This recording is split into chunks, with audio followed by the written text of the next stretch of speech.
Alhamdulillahi Rabbil Alameen, wassalatu wassalamu ala rasulihi kareem, wa ala alihi wa ashabihi ajma'een. Fa'udhu billahi minash shaitanir rajeem. Bismillahir rahmanir rahim. Udu ila sabili rabbika bil hikmah wal maw'izatil hasanah wajadilhum billati hi ahsan. Rabbi shrah li sadri wa yassir li amri wahlul 'uqdatan min lisani yafqahu qawli. The third most common misconception among the non-Muslims regarding the Muslims is that all Muslims are terrorists. After the 9/11 and the 7th of July London bombing, there was a common statement, especially among the media, that all Muslims are not terrorists, but all terrorists are Muslims. This statement was especially common among the media. We know that from the media that many a times two different labels are given to the same individual for the same activity.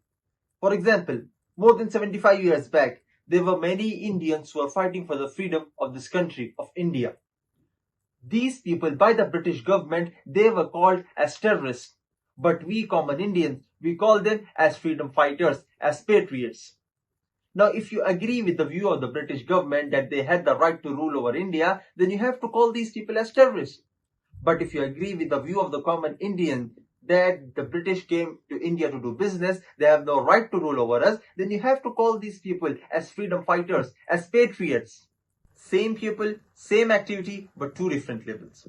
I ask you, do you consider Bhagat Singh as a terrorist? You will say no. I say why? The same Western media, when they call Bhagat Singh as a terrorist, you don't agree. Why? Because you know the history, the background of India's freedom struggle. Now, even I consider Bhagat Singh as not to be a terrorist. Now, when the same Western media is calling Muslims as terrorists, why do you agree with them? Why these double standards? Have you done your research?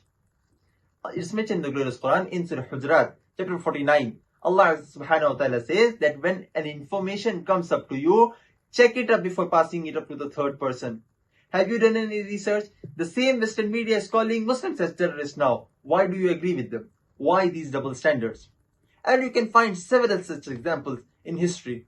When we read the history of the American Revolution, in 1775 during the American Revolution, George Washington, he was called as terrorist number one by the British government when they were ruling America.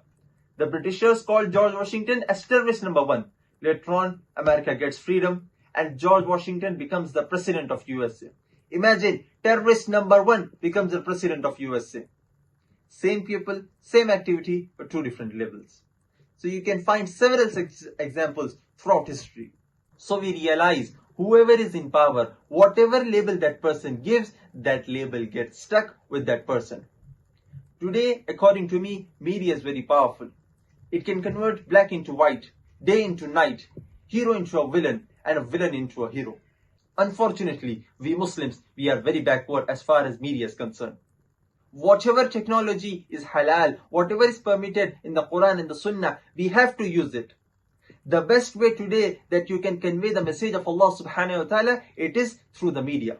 At least we can give shahada, we can tell to Allah subhanahu wa ta'ala on the day of judgment that we tried our level best to convey the message of Islam to every home, or at least as many homes as possible. Our youngsters are getting misguided, they are getting on the wrong path through media. We have to use the same media to get them on the right track. Whatever is permissible in the Sharia, in the Quran and the Sunnah, we have to use it for the betterment of Islam. With this I conclude my talk. Wa akhiru da'wana alhamdulillahi rabbil alamin.